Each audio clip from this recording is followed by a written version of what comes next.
반갑습니다.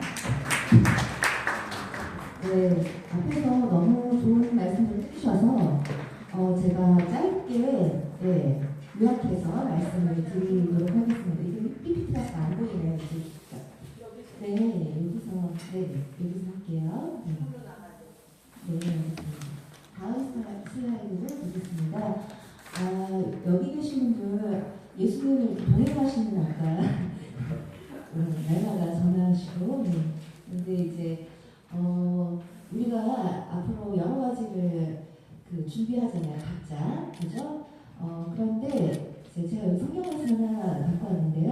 베드로가 유대인의 사도였다가 이제 다문화 쪽으로 넘어가는 장면에서 본인이 못 받아들이니까 하나님 환상으로도 보여주시고 여러 가지 방법으로 만나게 해주시는 장면에서 베드로가 이렇게 고백을 했습니다. 그래서 하나님은 나와 다르구나. 나는 사람의 외모를 보고 피줄을 보고 유대교인지 아닌지 이런 것들을 보니까 하나님 다르구나라는 것을 인식을 합니다. 다음으로 넘어가 보겠습니다. 네. 그래서 저희가 사실은 어떻게 보면 각자 열심히 하지만 열심히 하는데 그 안에서 어떤 편견들이 있을 수 있을 것 같습니다. 그런 편견들을 날마다 자극하는 게 필요하다는 말씀 앞에서 드렸고요. 또 사실 이제 사회적으로 굉장히 냉랭해졌는데 오늘 여기 와서는 굉장히 훈훈하다는 것을 느꼈어요. 네. 또 앞에서 많이 말씀을 해주셨죠. 얼마나 고통받는 사람이 많은지 넘어가겠습니다. 넘어가서 보겠습니다. 한국에도 아까 말씀해 주신 것처럼 은둔 54만 명. 또 넘어가겠습니다. 또 아까 대안가정에 대해서 말씀을 해주셨어요. 그래서 참 우리 입양의 문도 막히고 또 대안가정으로 넘어오지 못하는 청소년들에 대해서 말씀을 해주셨습니다. 그래서 4,600여 명의 학생들이 있지만 보호가 필요하지만 결국은 밑으로 넘어오는 학생 100명이다 이렇게 얘기를 해주셨어요. 네, 넘어가겠습니다. 네, 또 이렇게 아까 학교 현장에 대해서도 많은 이야기들을 해주셨습니다. 네, 넘어가겠습니다. 다문화 아이들 자료 계속 넘겨주세요. 네, 계속 넘겨주시고요. 다문화 아이들에 대한 얘기가 아직은 안 나와서 한번 요거는 얘기를 하겠습니다. 다문화 아이들 굉장히 많이 이제 발생하고 있습니다. 그 아이들 중에는 양부모가 이주민인 경우도 있고요. 아빠만 이주민인 경우도 있고 엄마만 이주민인 경우도 있는데 근데 조사를 해보니까 가장 자살 위험이 높은 그런 다문화 가족은 양부모가 우리나라에 와 있는 이주민 중에서 양부모가 이주민인 다문화 학생이 자살 위험도가 가장 높았고요. 그 다음으로는 아빠가 이주민인 경우, 그 다음으로는 엄마가 이주민인 경우가 자살 위험도가 점차 줄어드는 것을 나타났습니다. 원인에 대해서는 여러 가지가 있겠죠. 이제 소수자라는 그런 것들, 또 이주민으로 이런 것들이 있을 수 있고 학교에서 의사소통이 전혀 안 되는 그런 문제도 있을 수 있습니다. 넘어가겠습니다. 넘어가 주시고요. 네. 저 밑에 있는 건 이제 동영상이었는데요. 인천에 여러분 아시는지 모르지만 추락 사고가 있었어요. 아파트에서 추락을 했는데 러시아 학생이 죽었는데요. 엄마는 이제 아이 생존 때문에 돈을 벌러 나갔었고 아이가 죽고 와서 이제 뛰쳐왔죠. 그래서 알고 보니까 학교 폭력 문제가 심각했었던 아이였어요. 계속 학교 폭력에 시달리다가 결국은 그 현장에 아이들도 있었는데 가해 학생들도 있었는데 추락사로 결론이 났고요. 근데 그 장면에서 이 어머니가 오해했던 거는 자기 아들한테 어머니가 그렇게 피땀 흘려 사준 파카를 가해 학생이 입고 있었다는 겁니다. 가해 학생이 그 옷을 입고 있어. 너무 뻔뻔하게. 그래서 오해를 하셨던 그런 기사가 여러분 찾아보시면 있을 겁니다. 아까 임만 교수님께서 이 부분은 언급을 못 하셨던 것 같은데 자료에 있어서 오픈 다이얼로그라는 이 내용을 제가 잘은 모르지만 굉장히 중요한 개념 같고 우리한테 필요한 개념 같아서 갖고 왔습니다. 그래서 우리가 어떤 방향으로 나아갈 것인가 라고 했을 때 제 제목이 치유 공동체를 향하라는 거였는데 결국은 전문가로는 안 됩니다. 전문가는 방향성은 알지만 힘이 없고 에너지도 부족하고 또 눈높이가 달라요. 그래서 함께하기 참 어렵습니다.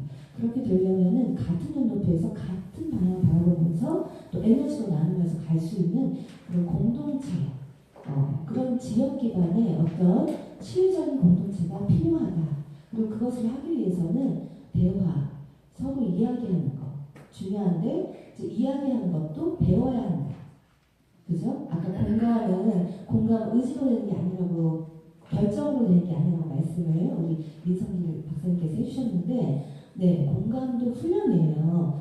베드로가 열심히 선교하려고 노력을 했지만 그 안에서 자각이 일어나지 않고 변화가 일어나지 않으니까 다문화를 소환을 처음에 못했잖아요. 네, 그러면서 계속 하나님께 묻고 또 묻고 자신을 변화시켜가면서 그 사람들의 어려움이 무엇인가, 그들은 어떤 사람인가 관심을 기울게 되고 그러면서 또 아마도 이제 베드로는 저희 같은 이제 정신과나 뭐 이런 게 없었겠죠. 그렇지만 하나님의 뜻이나 예수님의 방식을 보셨기 때문에 아마 대화할 수 있었을 것 같아요. 네, 그래서 오픈 다이얼로그 넘어가겠습니다.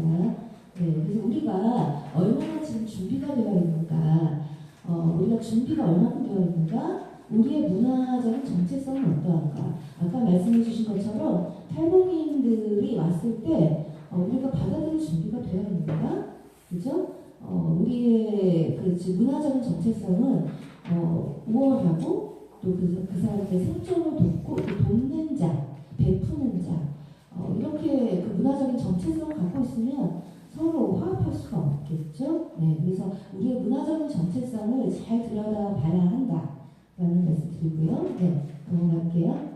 문화적인 정체성을 알기 위해서 민감성이 있어야 됩니다. 내 안에 민감성. 민감성이라는 것은 계속 자각할수록 더 민감해질 수 있겠죠. 자신의 편견이 각자 다릅니다. 각자의 어떤 우리가 특히나 주류 문화인 경우에는 그 소수자 문화에 대해서 민감성이 굉장히 떨어집니다.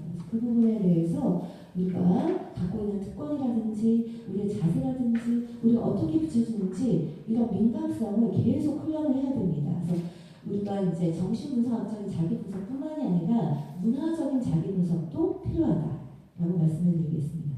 다음. 네, 그래서 에릭슨이라는 분이 저는 재난이나 집단 트라우마에 대해서 좀 연구를 좀 했었어요. 집단 트라우마. 그러니까 개인 트라우마로 접근해서는 안 된다. 집단의 공통된 상처가 있는데 그 부분을 집단에서 잘 다루지 못하면 결국은 계속 문제가 연쇄적으로 또 발생한다.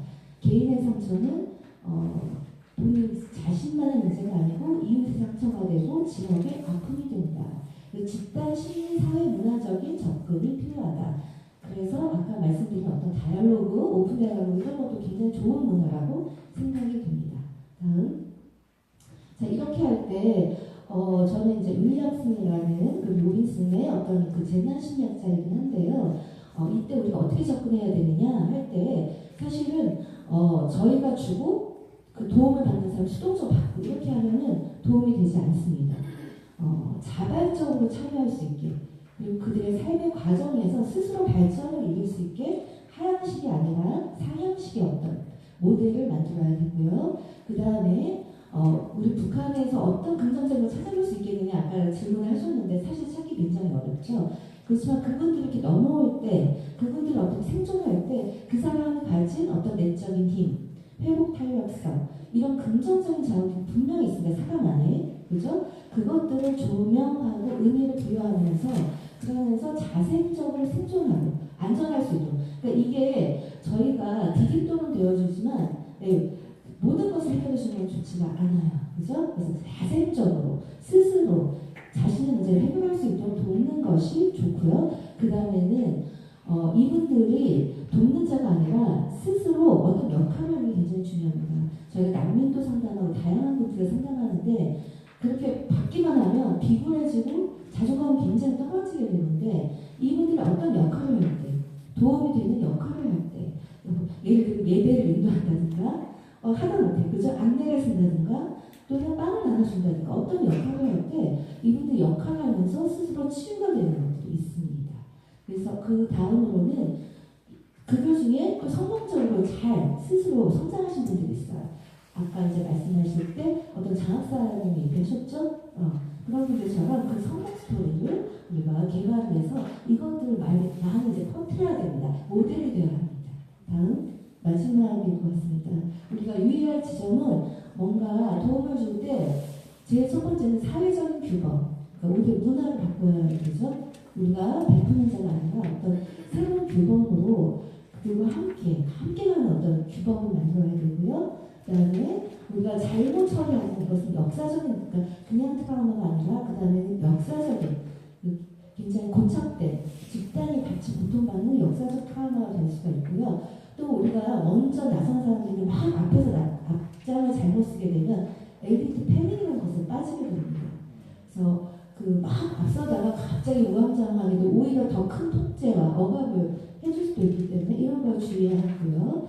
그러면서 지속적으로 공동체가 성찰을 해나가야 됩니다. 우리 공동체가 잘 발전하고 있는지, 그리고 개인뿐만의 공동체만 너무 중요시해도 안 되고 개인과 함께 성장할 수 있게 활기를 주어야 하고, 이 작업을 위해서는 우리 각자가 문화적